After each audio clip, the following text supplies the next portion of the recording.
If you see a Sporix or hear a monster roarix, stay calm and call the hotline and everything will be fine. Call 5550172. The Rangers will come and help you. Hey everybody, Ranger Liz here, and I'm going to be talking about Power Rangers Dino Fury episode 5. Yes, it is a little late. I'm actually recording this on Saturday the 10th. That is right, episode 7 just aired today. I haven't watched it. I'm not letting myself watch it until I have recorded at least episodes 5 and 6. So that's the goal tonight. I'm going to record both of them, get them edited over the week, get these out to you so we can get all caught up on Dino Fury. I've just enjoyed every episode of Dino Fury, and this one, it's great.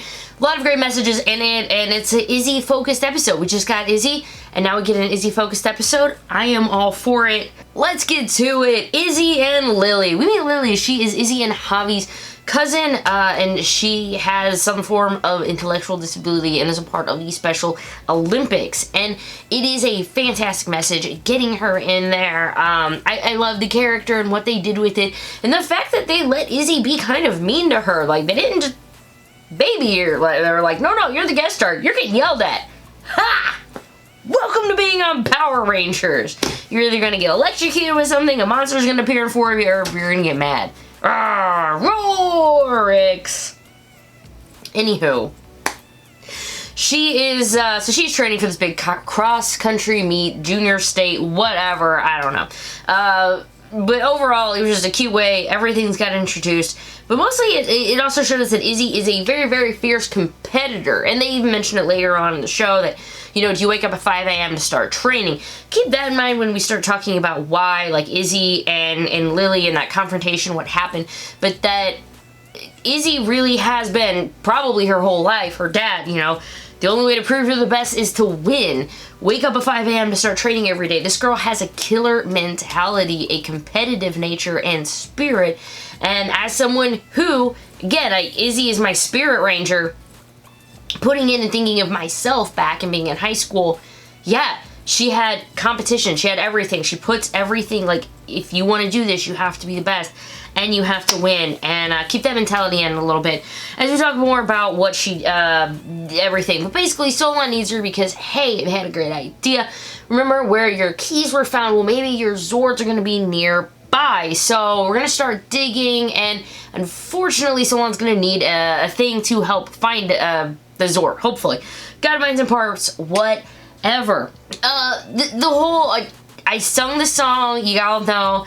The thing with the Sporix and Jane and Jayborg, I was laughing. And I get some of y'all was like, that wasn't fun. Like, here's why I thought it was funny.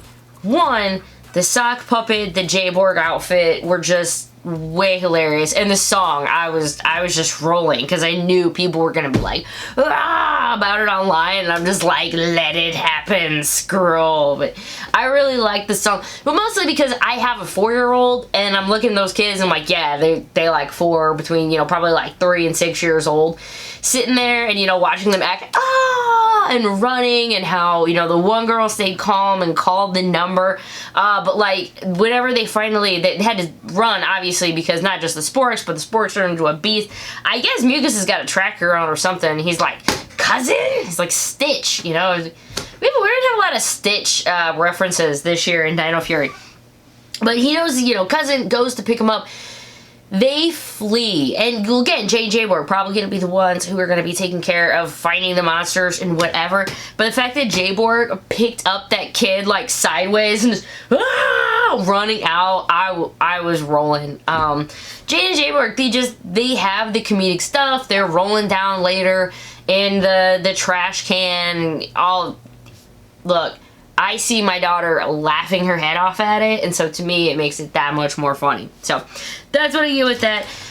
The monster actually stops the Rangers from attacking for a moment by saying, I have kids, which I thought was another, like, what? And they're like, you have kids? And, like, they stop for a second, because you're like, I don't know if I've ever really thought, does a monster have kids?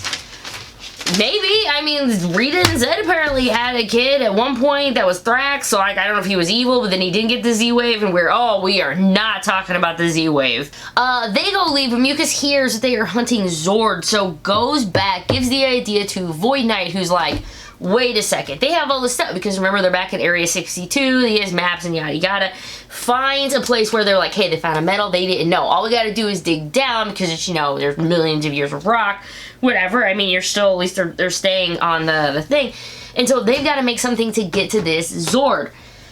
Whoa, but then we get to the Izzy thing with Lily, and I don't want to beat around the bush, nor am I gonna take too long on this, but look, I know high school girls. I've at least interacted with them.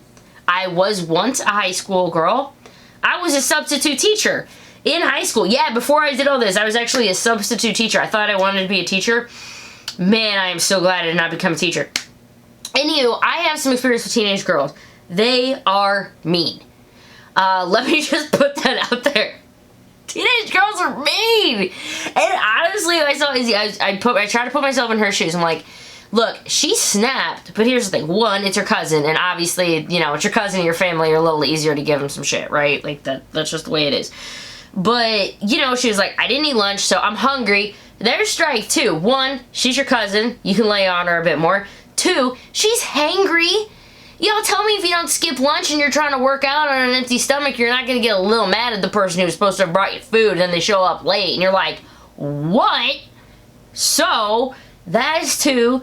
Three, she has all this pressure from her dad because her dad's telling her that she needs to set a state record in order to do this. So she has internal and external pressure on her to try to do her absolute best. And there's a new girl in school who she might not even beat in general, let alone breaking the record. So she's under a lot of pressure, not only from herself, but from her family, and she snaps. Was it the best thing to do? No, but she realizes that and she apologizes for it later. But I just gotta tell you that apparently y'all don't remember what it's like being in high school and, you know, thinking the fate of the world and everything rests on your dad's approval and winning this state track meet, and you're completely tunnel vision, and that's just what happens. That's just what happens. So, I'm just, it's the junior state championship, which I'm just like, well, how old is Izzy? She, like, supposed to be a sophomore or something? I don't know. Basically, then she finds out that her cousin was actually helping a friend, and she's like, ah, crap, I gotta apologize, but the race is starting. Do mention really quick the gassy line. The first time I heard it, when it was Javi, because I'm all just like, Javi, you know, no, they're all so young for me. It's more like, I joke. I'm like their Aunt Liz. I'm just like, oh, you've grown up to be such a beautiful boy. I'm gonna make you brownies. It's like my nephew is going to prom tonight. I got sent a picture of him, and it's like this same feeling. I'm like, I just want to pinch your cheeks and squeeze you and make you cookies or something. So I know it's the problem when you get older and nah. Anywho, the gassy line, at first I was like, but then whenever the dad said it and I did it twice, it kind of made me chuckle. Jane and Jade will find the monster again, of course, and Jane has to be friendly to the environment, that not only is the monster attacking, likes the line, he's wasting water! Yeah! Wasteroo. I watched Sesame Street as a child. You do not waste water. I still get the Wasteroo song stuck in my head when I leave the water on when I brush my teeth. Technology has come a long way. Like, that water is simply going to go back into the plant, and like that 3 seconds isn't going to bother me. But I feel bad for being a child that I wasted water, and I appreciate you, Jane, that you were also thinking about wasting water for this monster. Then we get Sentai footage in a Zord fight, and it's fine, but it was smart. Izzy ended up saying, hey, we gotta get into this rock, we gotta beat Void Knight, whatever, because he's drilling down trying to destroy the Zord, because you gotta remember, there's sometimes you got those, the big bads that are like, well, I'm just gonna steal the Ranger's powers. Void Knight doesn't care, he just wants the Sporix. So he's just going to destroy the Rangers so he can get Sport. Like, he doesn't give a crap about the Rangers' powers. He just wants to kill them all. Sorry, destroy. You can't say kill. And all of it. But Izzy's like, yo, if he's going to blast everything, blast the mountain so we can get my Zord out. And guess what? It works! You know what happens? You know what happens after the Zord is free? Let me put it this way. Imagine you have a cat. You have a cat? Do you have a cat? Maybe you have a dog, but you have a cat, right? That cat is taking a very nice cat nap. And all of a sudden you go, right on its stomach. That cat, mad. And that cat, woo, Tiger Claw Zord or whatever it's called, attacked. It was great. The monster, bad kitty. It made me chuckle. Because the first thing I thought of when that cat, like, you know, the tiger or whatever got up, and I'm like, dude, if I ticked off my cat after, like that, waking her up from a nap, I would be attacked too. So I just felt like, whatever.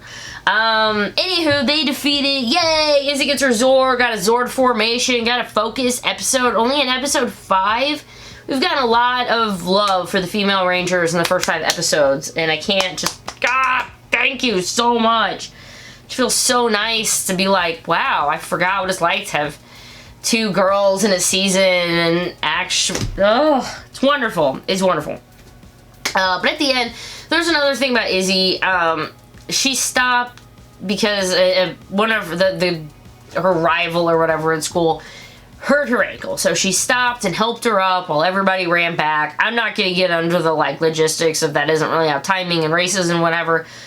But for the sake of Power Rangers, that's just how races work. And nobody noticed that she was gone for, you know, 15 minutes later. But that's fine. Izzy stops because she realizes what Lily said earlier. There's more important things in life than winning, such as helping people. And so she goes and helps the new girl. She didn't really get a name, but she goes and helps her. Then she has to help the Rangers and goes back. But she decides she's going to end up finishing the race because she's never not finished a race. So even though everybody's packing up, everybody's done, Izzy comes across the line, finishes the race, and goes and apologizes to Lily. Oh, Boom Tower got the Sporix. I forget sometimes to say who got. Boom Tower did get that Sporix. So Izzy goes up and apologizes to Lily, and it's just basically like, I treated you badly, and I need to apologize. Because she's just like, you know, you were helping a friend. You were late because you were shopping, but she was actually helping a friend who had a broken leg, you know, reach things at the grocery store. But just that, I apologize, and I am so sorry I treated you badly. You didn't deserve that. You know, so all is forgiven. And then, you know, she mentions that, I wish I would have had that medal. And Lily gives her her medal. And it's a really sweet scene. They're all together. And we get an Izzy-focused episode, which shows you right away Izzy is not perfect. She's a teenage girl. But she has a very, very fierce competitive spirit. She clearly does not give up. And those are great qualities that you want in any Ranger. Especially, if nothing else, the ability to humble yourself and to apologize. That is something that not just Rangers, but everyone, if you're wrong, apologize, say you're sorry, and try to do better next time. And that's a good lesson that I think all of us can learn from time to time, myself included. But I really enjoyed the episode. I hope you did too. If you have anything you want to add, go ahead and leave it in the chat below or in the comments or whatever. Subscribe if you haven't done already. I'm going to get ready and go record episode 6's review, and then hopefully I'll get them all edited. So I don't know what day you're going to see this, but hey, if no one's told you today, I love you and I think you're awesome. I'll see you in the next video. Doodles!